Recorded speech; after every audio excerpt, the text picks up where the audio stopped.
It was a Sunday morning, calm and bright, when my pregnant wife, Emily, and I decided to go for a gentle walk in our neighborhood. At 7 months along, she needed fresh air and mild exercise. The doctor recommended short strolls, and our HOA community park, with its flower-lined pathways and shaded benches, was perfect. About halfway through the walk, Emily suddenly stopped and gripped her side, her face tightened in pain. "I just need to sit," she said softly, lowering herself onto a bench near the clubhouse. I knelt beside her, rubbing her back. Breathe. "It's probably Braxton Hicks again, we've been through this before," false contractions that scared the life out of me but usually passed within minutes.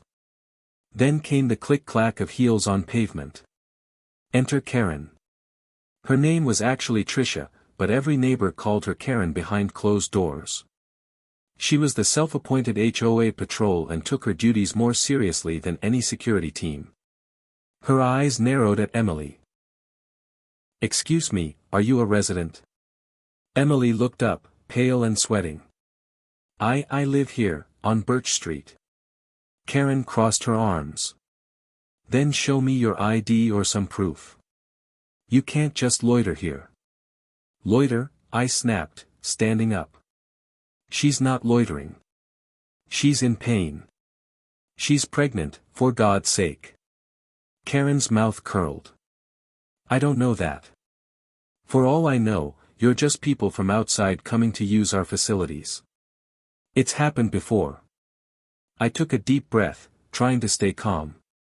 "We've lived here for 4 years. House number 1043. Go check if you don't believe us." "She needs to leave the premises if she can't prove it," Karen continued, ignoring every word.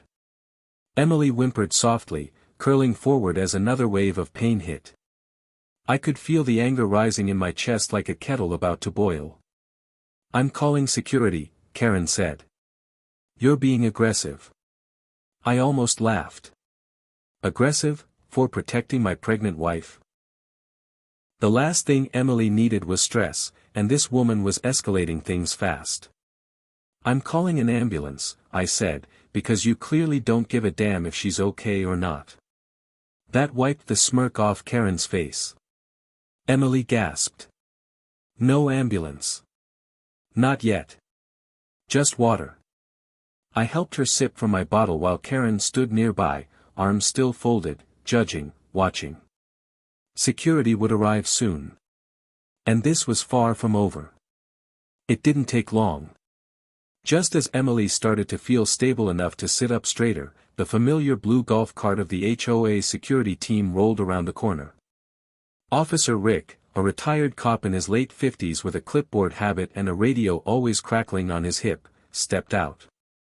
Karen practically waved him down like someone signaling an airstrike.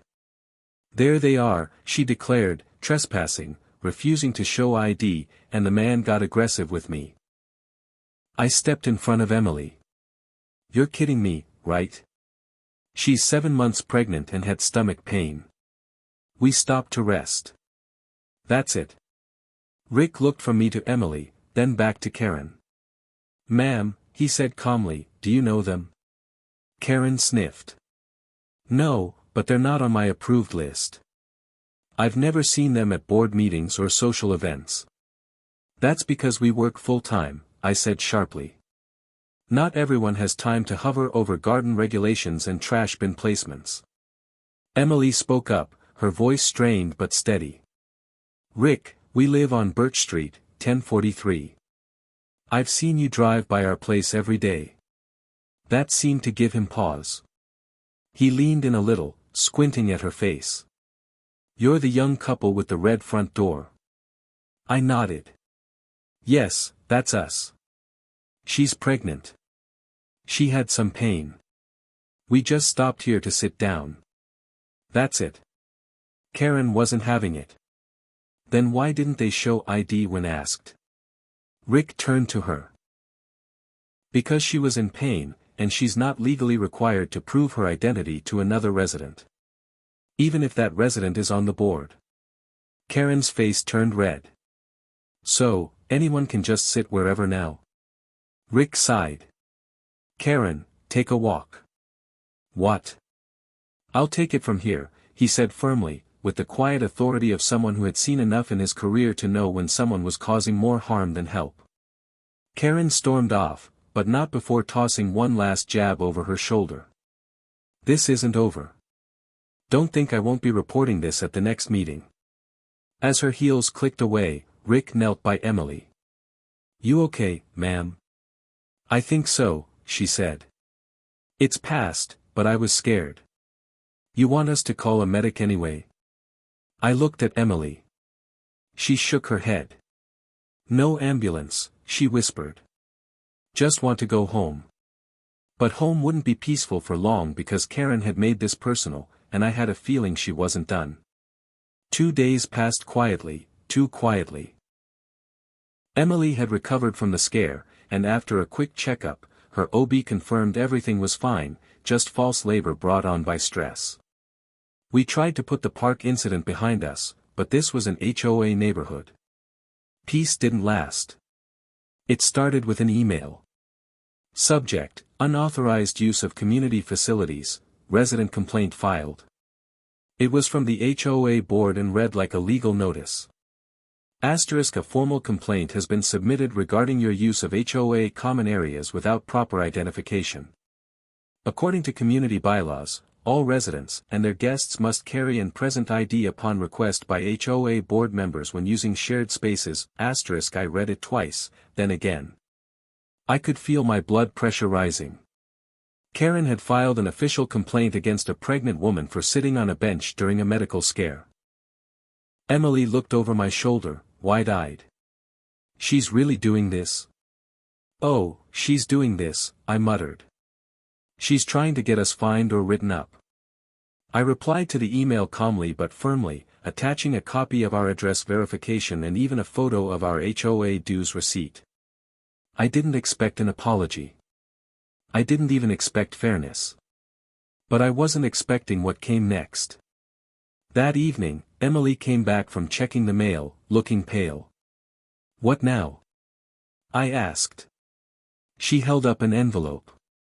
Inside was a citation, asterisk HOA violation notice, unauthorized use of HOA property, non-compliance. Second notice may result in fines, asterisk second notice. There hadn't even been a first. Emily sank into the couch, her hand on her belly.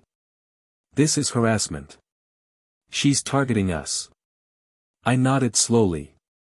It's Karen's game. She wants to make life hell until we either back down or blow up so she can call us unstable. Karen didn't stop there. The next morning, our trash bins were tagged with orange stickers. Out too early. The day after that, someone reported our porch light as non-conforming. It was like we were being stalked. I confronted Rick, the security officer, when I saw him again. She's abusing the system, I told him. You know she is. He sighed. You're not the first person to say that. But the board, they back her. She's got influence. So, what can I do? He paused, then leaned closer. Document everything. Every violation, every notice, every interaction. Don't react. Just build your case. He glanced around and lowered his voice. And whatever you do, don't give her what she wants. What does she want? I asked. To push you out or make you snap. But Karen was about to find out we weren't going anywhere.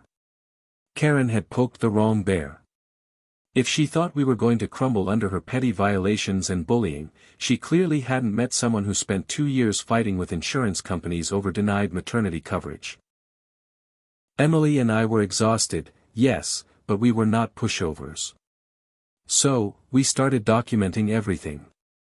Every sticker on our bins, every violation with date and photo evidence, every instance of selective enforcement. I even installed a front porch camera, not just for safety, but to prove what was happening in broad daylight.